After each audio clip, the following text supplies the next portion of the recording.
Legacy রেখে যাওয়া। Legacy রেখে যাওয়াটাই হলো একটা বিরাট ব্যাপার। কোনো মানুষ যখন মারা যায়, মারা যাওয়ার পরে আল্লাহ তাআলা রসুল বলেছেন যে তোমরা যেন কখনো মনে করো না যে তোমাদের কাট অফ হয়ে যায়। আল্লাহ তাআলা কসম করেছেন 4টা এলাকার কথায়। তিনি বলেছেন ওয়াত্তিনি ওয়াজ্জাইতুনি ওয়াতুরি সিনিন ওয়াহাদাল বালাদিল আমিন। শাম, সিরিয়া, লেবানন এই এরিয়াকে তুন জাইতুন বলা হয়। তুরে সিনিন, সিনাইয়ের যেখানে মূসা আলাইহিস সালামের সাথে আল্লাহ তাআলার কথা হয়েছিল, এবং বালাদে আমিন বলতে মক্কা নগরীকে। এই 4টা জায়গার কসম করে আল্লাহ বলেছেন যে আমি মানুষকে একেবারে সেরা বানাইছি। লাকাদ খালাকনাল ইনসানা ফি আহসানি তাকওয়িম।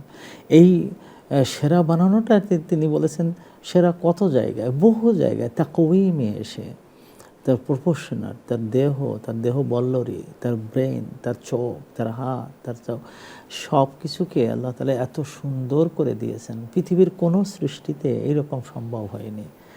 এই যা কিছু ধরে সেটা ইতিহাস হয়ে যায়, যা কিছুতে হাঁটে সেই ইতিহাস হয়ে যায়। একটা পাথরের উপরে পা দিয়ে দাঁড়ায় কাবাঘর বানালে সেই পাথর তার পার চিহ্ন নিয়ে নেয়।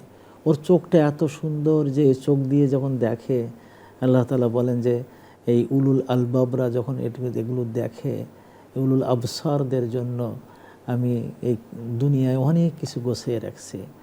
যারা শুনে এবং শুনে সেটা আমল করে, শোনার পরে ইয়াত্তাবিউনা আহসানাহু, তার সবচেয়ে ভালোটা যে শুনে নেয়, আল্লাহর কাছে অত্যন্ত প্রিয় হয়ে যায়। সে যখন ভাবে, তার ভাবনাটাকেও আল্লাহ তাআলা বলেন যদি সে ভালো কাজের ভাবনা আনতে পারে তো আমল করতে হয়তো পারলো না, কিন্তু ভালো আমল করার কারণে, ভালো চিন্তা করার কারণে আমি সওয়াব লিখে দিলাম। লাকাদ খালাকনাল ইনসানা ফি আহসানি তাকওয়িম।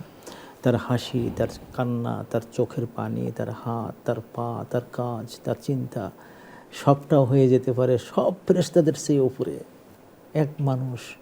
কিন্তু দেখা যায় যে 4টা জায়গার কসম করে আল্লাহ বলেছেন সুম্মা রাদাদনাহু আসফালা সাফিলিন। এই মানুষটাই যে মূসার সাথে বেড়ে ওঠা, মূসার সাথে একই জায়গায় বড়, মূসাকে কোলে করে নিয়ে বড় করেছে, সেই ফেরাউন হতে পারে একেবারে নিকৃষ্ট মানুষের একটা উদাহরণ।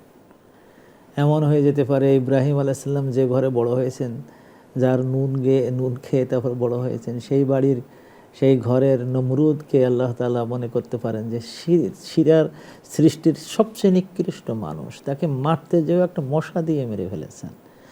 একেবারে পাশাপাশি ইব্রাহিমের মতন মানুষ, নমরুদের মতন মানুষ, মূসার মতো মানুষ, আবার ফেরাউনের মতো মানুষ, আবু জাহালের মতন মানুষ, আবার নবী মুহাম্মদ সাল্লাল্লাহু আলাইহি ওয়াসাল্লামের মতো মানুষ। দুটো মানুষকে পাশাপাশি রেখে বলছেন দেখো একজন মানুষ লাকাদ খালাকনাল ইনসানা ফি আহসানি তাকওয়িম, এবং তাকে সুম্মা রাদাদনাহু আসফালা সাফিলিন, কত নিকৃষ্ট অতলতলে নিয়ে যায়, পশুর চেয়ে পশু হয়ে যায়, একেবারে নিকৃষ্ট অতলতলে চলে যায়। ইল্লাল্লাযীনা আমানু, তবে হ্যাঁ যারা ঈমান গ্রহণ করে, হ্যাঁ যারা বিশ্বাস স্থাপন করে, আল্লাহকে মেনে নেয়, আল্লাহর দেওয়া গায়বিয়াতের প্রতি বিশ্বাস স্থাপন করে, কোনো রকম সন্দেহ রাখে না। আল্লাহ যা বলেছেন তো মনে হয় যে আমার বাবা যা বলে তার চেয়ে সত্য কথা, আমার দুনিয়ার সব মানুষ একসাথে হয়ে যাও বলে তার চেয়ে সত্য কথা আল্লাহ তাআলা বলেন, একেবারে মেনে নিয়েছে।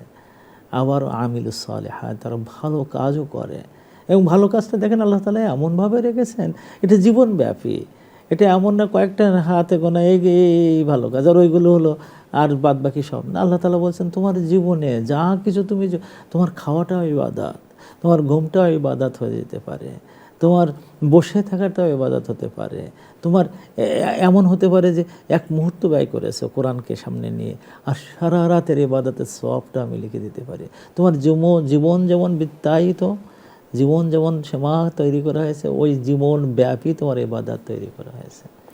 সেজন্য এই যারা আমলগুলো করে তাদেরকে বলা হয় ফালাহুম আজরুন গায়রু মামনুন, তাদের এমন আজর দেওয়া হবে যে কেটে যাবে না। কেটে যায় না কি করে? আপনি আমল করে গেলেন, একটা সুন্দর সুন্দর সন্তান রেখে গেলেন, আপনার আমলের মধ্যে থেকে সন্তান তৈরি হয়ে গেল, ও একেবারে দেখবেন যে কেয়ামত পর্যন্ত ওই সন্তানের সন্তানের সন্তান এমন হয়ে যেতে পারে যে আপনার কেয়ামত পর্যন্ত আপনার কবরে সওয়াব লেখা হয়ে যেতে পারে। আপনি আপনার টাকা আছে তাই দিয়ে একটা মাদ্রাসা বানিয়ে দিলেন, একটা মসজিদ বানিয়ে দিলেন, আজরুন গায়রু মামনুন, কাটবে না, কাটবে না, চলতেই থাকবে, চলতে থাকবে। এইভাবে আপনার জীবনব্যাপী কাজের মাধ্যমে আপনি লিগেসি রেখে যেতে পারবেন।